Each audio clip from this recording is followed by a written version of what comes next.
If you've gone through long periods of your life with very few friends, or none at all, you've probably questioned yourself more times than you can remember. You may have wondered what was wrong with you, why connections seem to come so easily to others but not to you. Yet the deeper truth is rarely talked about. Many people who walk alone do so not because they are broken, but because they carry psychological traits that set them apart.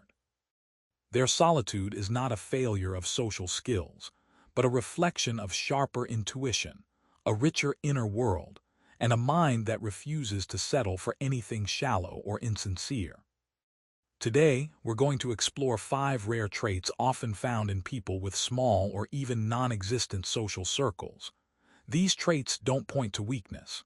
They reveal depth, strength, and a way of thinking that is often misunderstood by others.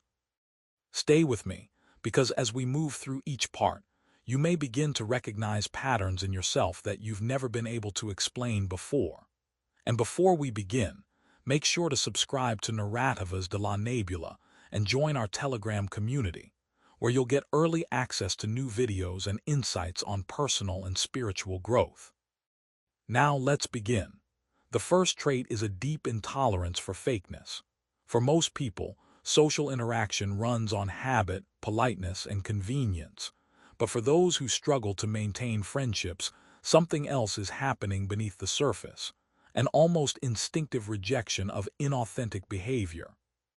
You quickly notice when someone is performing, hiding their true intentions, or saying the right things without meaning them.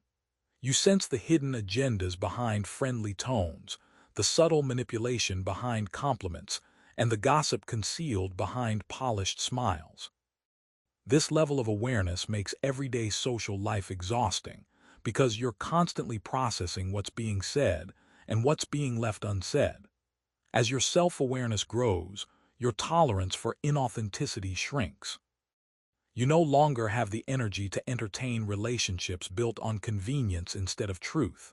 Over time, solitude becomes the cleaner, safer option.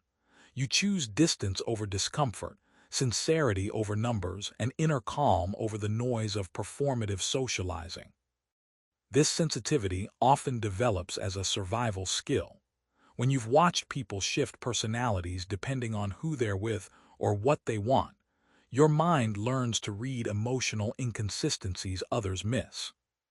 Eventually, artificial behavior feels emotionally abrasive, and authenticity becomes a non-negotiable principle that guides how you move through the world.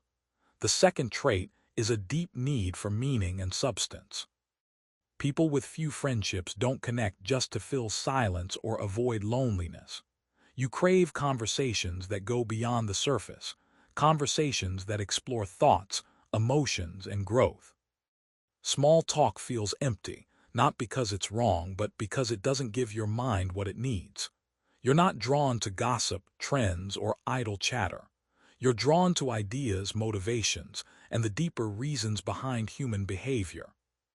Because real depth is rare, you often choose solitude rather than draining yourself in shallow interactions.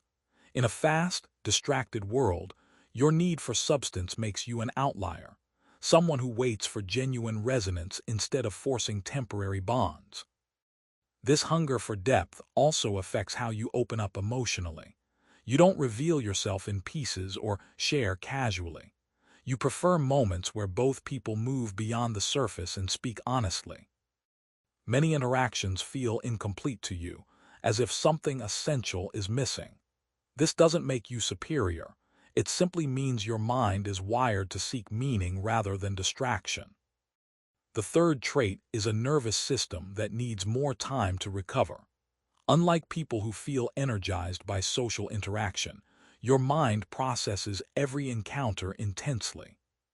You don't just hear words, you absorb tone, analyze expressions, sense emotions, and register shifts in energy. This creates a rich inner experience, but it also uses a lot of mental energy. After being around others, you may feel emotionally saturated, as if your internal bandwidth has been used up. This isn't avoidance or weakness. It's the natural response of a deeply processing mind. For you, solitude isn't isolation, it's recovery. It's the space where your nervous system resets and your thoughts return to clarity. This sensitivity often shows up physically as well.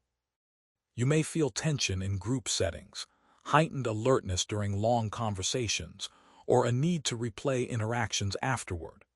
Even positive experiences can leave you drained, not because people are bad, but because your mind engages on many levels at once.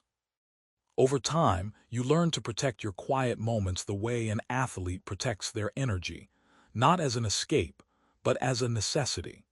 The fourth trait is strong independence and freedom from validation.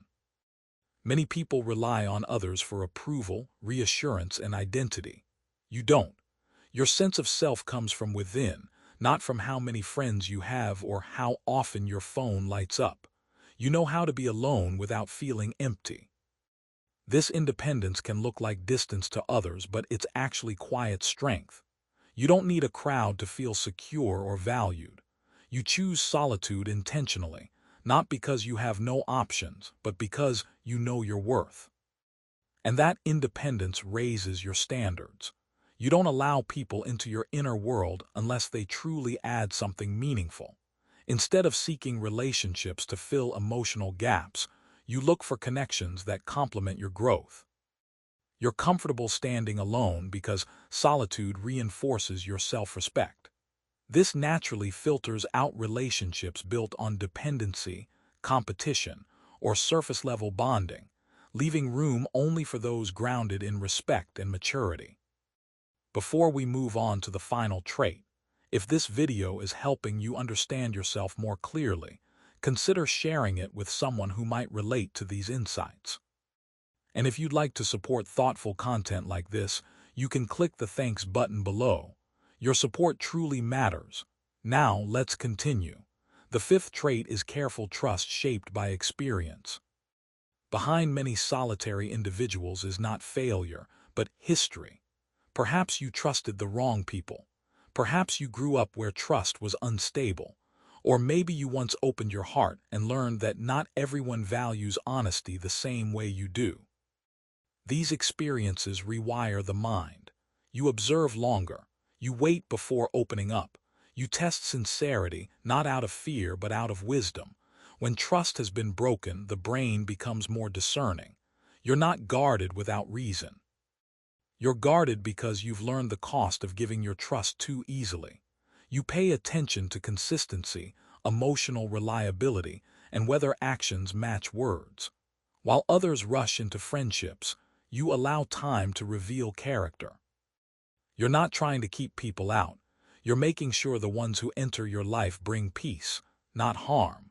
This approach often leads to fewer friendships, but the connections you do form are stronger, deeper, and more meaningful. Having few or no friends doesn't mean you're lacking. It means you're selective, aware, and deeply attuned to the quality of your connections. A strong mind often walks alone until it finds the right people to walk with.